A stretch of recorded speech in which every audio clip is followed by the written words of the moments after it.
Right now, in your kitchen, there is a machine humming. It has not stopped once since the day you moved in. Day and night, summer and winter, while you sleep, while you are at work, while you are away, and nobody is home to open its door, it runs and hums and spins your electric meter, keeping a box of air at 40 degrees so your food will not spoil. It is the one appliance in your house that never, ever rests. And a few feet under an Amish farmhouse, not far from where I am sitting, there is a room lined with jars and baskets and bins of food enough to carry a family through a whole winter. And that room sits at 54 degrees right now, in the heat of July, and it has never once been plugged into anything. It has never cost a single penny to cool. Not this year. Not in the 90 years it has been standing. Stay with me, and I will show you why. My name is Mammi Sarah. I am Amish, and I live in Lancaster County, Pennsylvania, on a farm my husband's grandfather built with his own hands. I have raised a large family the plain way, and in all my years, I have never owned an electric refrigerator, not one that runs on power from a wire. And yet, I have kept my family's food through more than 50 winters. I have never lost a harvest to the heat, and I have never paid 1 cent to keep any of it cold. Last August, on a day when it was 95 degrees in the shade, I walked down the steps into our root cellar with a basket of vegetables, and I hung my thermometer on the nail by the door, the way I always do, and it read 54 degrees, same as it read in January, same as it read the January before that. 54 degrees all year round, with no machine, no wire, no bill. I am going to show you exactly what my husband's grandfather built into that hillside, in the order he built it, and how you can find that same steady cold on your own land this very weekend, even if you cannot dig a whole cellar, even if all you have is a corner of a yard. And then I am going to tell you the part that should make you uneasy, which is that this is not a secret, and it never was. The earth has been cooling food for free since before there were countries. The people who sell you cold have known about it for 100 years. They just made very sure you were looking at the humming box in your kitchen instead. Let me start with the one thing you have to understand first, because if you do not understand this, none of the rest of it will make any sense. Your refrigerator is fighting a war it can never win. It is trying to hold a little box of air colder than the room around it, and the heat of the room is pushing in on that box every second of every day, through the walls, through the seals, every time the door opens. So the machine has to run and run and run forever just to hold its ground. It is like bailing a boat that is always leaking. But the earth does not work that way. Go down into the ground, past where the frost reaches in winter, 8 feet, 10 feet down, and something remarkable happens. The temperature stops changing. Up on the surface, it can be 100 degrees in August and 10 below in January. But down there, below the frost line, the earth holds one steady temperature all year, and that temperature is the average of your whole year, every hot day and every cold night added together and divided out. Across most of this country, that average comes out between 50 and 55 degrees. Here in Pennsylvania, it sits right about 54. So a room dug down into that earth is not being cooled by a machine that fights the heat. It is simply borrowing the temperature the earth already holds, for nothing, forever. You are not making cold. You are borrowing cold that is already there and always will be. This is what we have always done. My husband's grandfather dug that cellar into the north slope of the hill behind the house in 1934.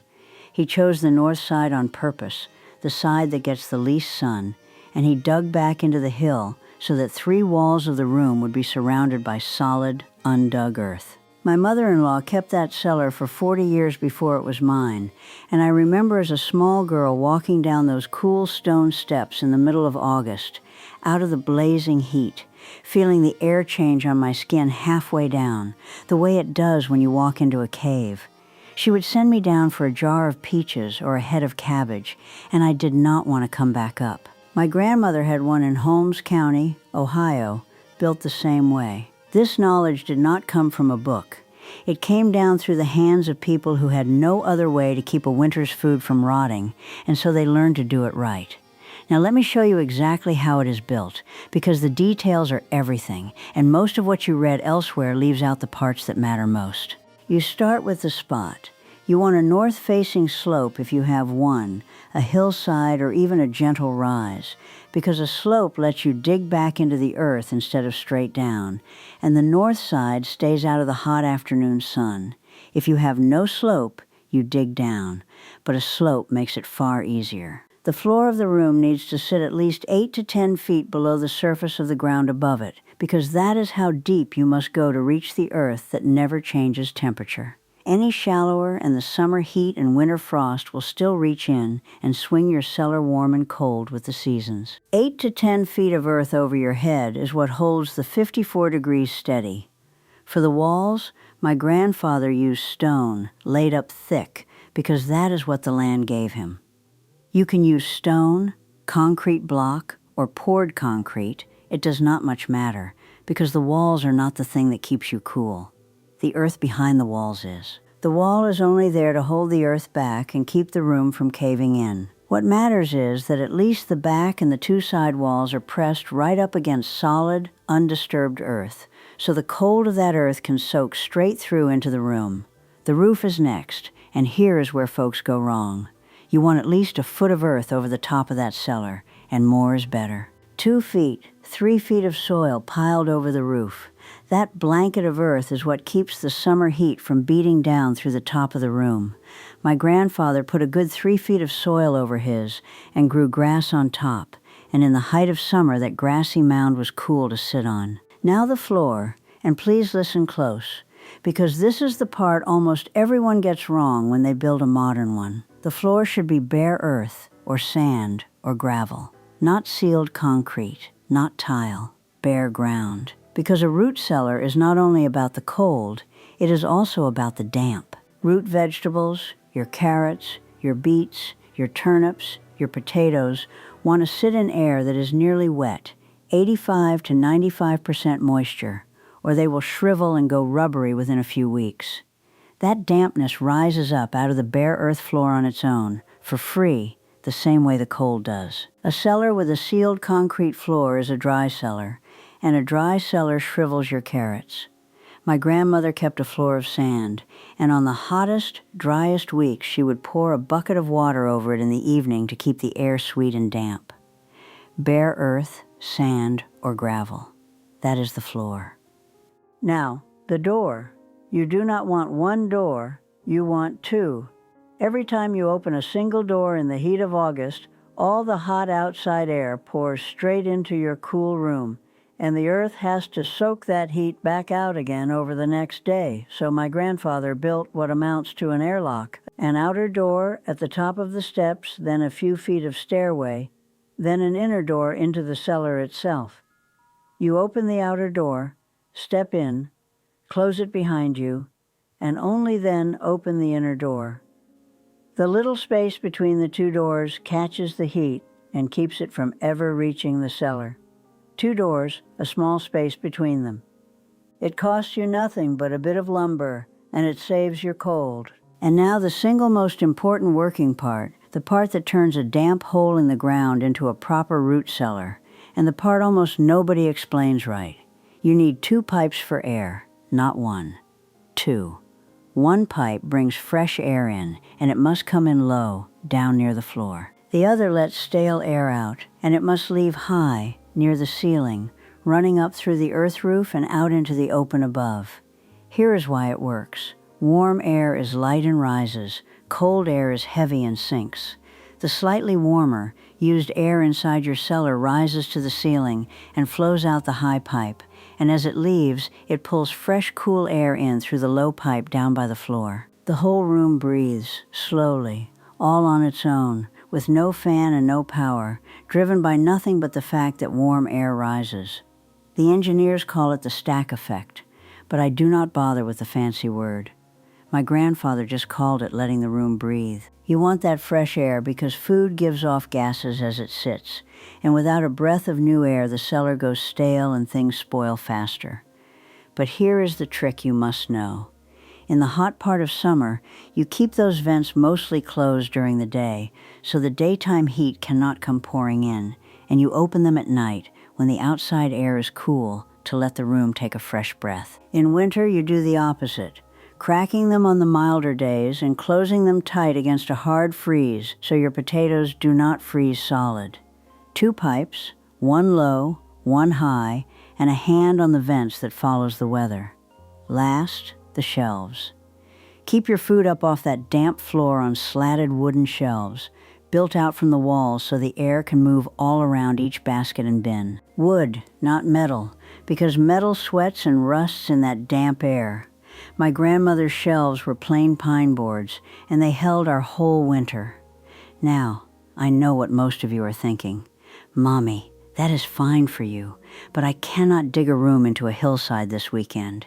And you are right, you cannot. But you do not have to, because the same earth that holds 54 degrees under my farmhouse is sitting right under your yard too, and there are humble little ways to reach it. The simplest one my mother taught me is the buried barrel. You take a clean metal trash can or a food-safe barrel, and you dig a hole in the north side of your yard, in the shade, deep enough that the whole barrel sits down in the ground with just the lid poking up.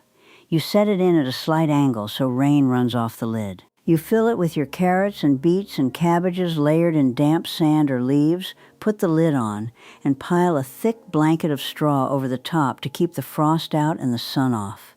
That barrel, sitting down in the earth, will hold your root crops cold and fresh for months, and it costs you a few dollars and an afternoon with a shovel. My mother kept 3 of them buried along the fence line every winter of her life. If you have a basement, even better. The coolest corner of an unheated basement, on the north side, away from the furnace and the water heater, is very often sitting in the low 50s all winter long already. Partition off that corner, run your 2 little vent pipes, one low and one high, and you have built yourself a root cellar for the price of a bit of lumber. There is cold under your porch, cold in a hole dug under an unheated shed, cold in the crawl space beneath the house. The earth is offering it to you for nothing, everywhere you stand. You only have to know to reach for it. Let me tell you plainly why this works, in words with no mystery to them. Everything I have described runs on 2 simple facts of the natural world, and not 1 watt of electricity. The first is that the earth below the frost line holds the average temperature of your whole year, steady, forever. Some folks call that geothermal, but you do not need the long word. You just need to know the ground down there is 54 degrees and always will be, and a room built into it borrows that cold for free. The second is that warm air rises and cool air sinks, and that alone, with 2 pipes, is enough to make a buried room breathe on its own. That is all the science there is. This is not new, and it is not clever. People were storing food this way in the old country for hundreds of years. My own great-great-grandmother carried this knowledge across the ocean in her head. There was a time when the government of this country printed little farm bulletins teaching every family how to build one, because a root cellar was simply how a household kept itself fed through winter. It worked then. It works now. The earth has not changed its mind. Now I have to be honest with you, the way my mother taught me, because there is a great deal of foolishness told about these cellars, and I would rather you trust me than be dazzled by me. A root cellar is not a refrigerator, and it is certainly not a freezer. 54 degrees is wonderfully cold for keeping the harvest, but it is not cold enough to keep milk, or fresh meat, or eggs safe the way a 40-degree refrigerator keeps them safe. Do not store your milk and your meat down there and think they will keep.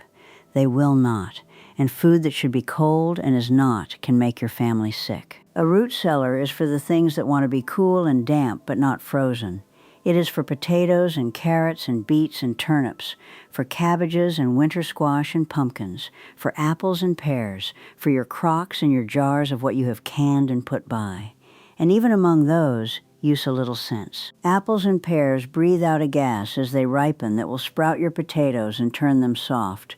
So keep your apples well away from your potatoes, in a separate corner or a closed box. Onions and garlic want it drier than the roots do, so they hang near the dryer vent. You learn these things, and they are half the craft. And if ever you go down there and something smells wrong or looks wrong, you do not eat it and hope.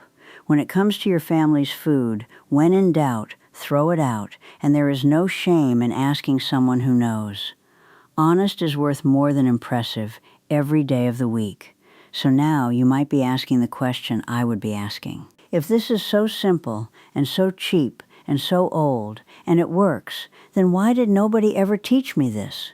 Why is there a humming machine in my kitchen that never rests, instead of a cool room under my floor that never bills me? Let me tell you what I think, and I will say it gently, because I do not believe in the wild kind of story where men sit in a dark room and plot against you. I believe in something quieter, and if you ask me, something worse.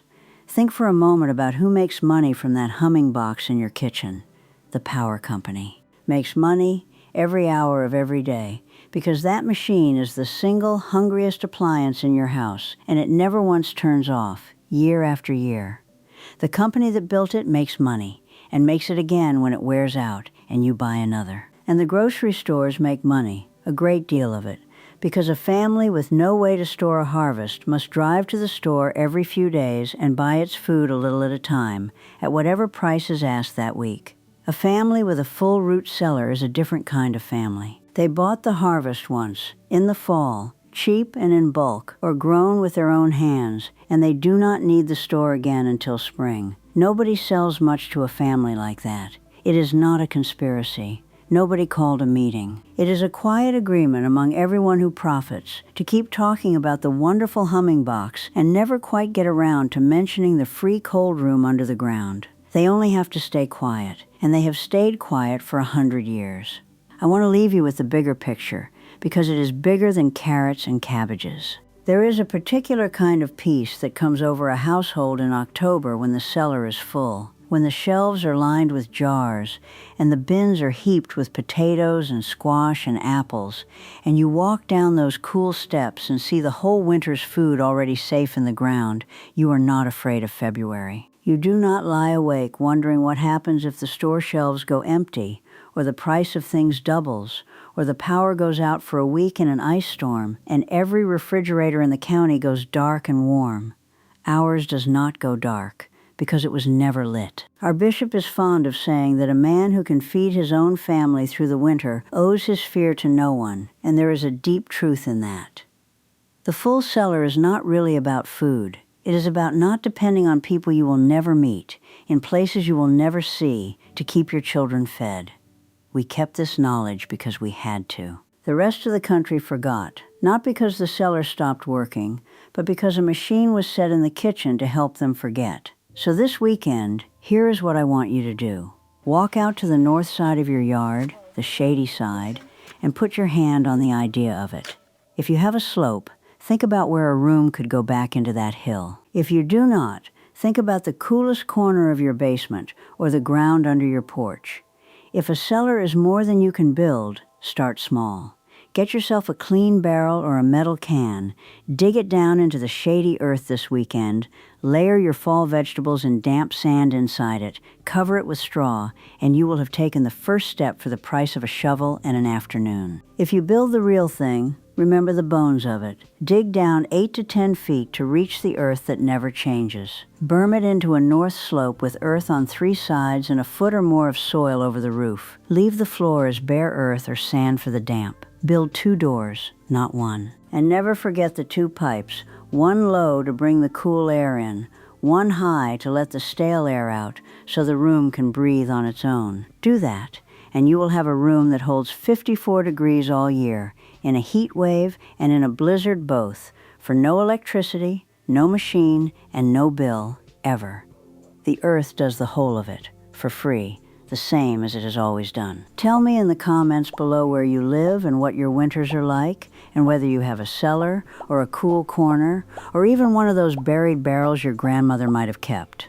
I want to know what the ground does where you are. I read every single one of these, and the stories you send back from your own corners of the country are the reason I keep sitting down to record these at all. Next time, since we are down here among the crocks and the jars, I am going to show you how my grandmother kept a basket of fresh eggs, good for 6 whole months without any cold at all, right on the pantry shelf. using nothing but a crock, a bucket of water, and one white powder you can still buy today for a few dollars. It sounds like it cannot possibly be true, and I did not believe it myself until I did it with my own hands. I will show you the whole of it. Until then, stay cool, stay ready, and remember, the people who built this country with their hands knew things we are only just starting to remember.